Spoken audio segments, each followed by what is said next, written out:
మన శరీరంలో కాళ్ళకి చేతులకి తిమ్ముర్లు ఎక్కువగా వచ్చినప్పుడు మన శరీరంలో విటమిన్ B12 విటమిన్ B6 లోపమని అర్థం.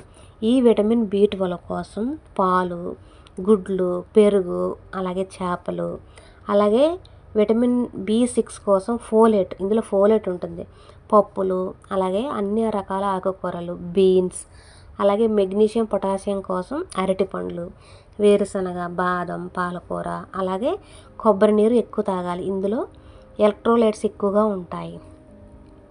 ఈ కాళ్ళు చేతులు అలాగే కండరాలు పట్టేయడం అనేది సర్వసాధారణం, కానీ తరచుగా ప్రతిరోజు నిద్రపోయినప్పుడు ఎక్కువగా వచ్చి కండ పట్టేయడం, ఎక్కువ తిమ్ముర్లు రావటం, బలమైన నొప్పి రావటం వంటివి జరిగితే కనుక ఖచ్చితంగా నెగ్లెక్ట్ చేయకుండా డాక్టర్ని సంప్రదించాలి. అలాగే బ్రెయిన్కి సంబంధించి సమస్యలు, డయాబెటీస్ ఉన్నవారిలో కూడా ఇవి ఎక్కువగా వస్తూ ఉంటాయి. వీరు కూడా ఖచ్చితంగా డాక్టర్ని సంప్రదించాలి.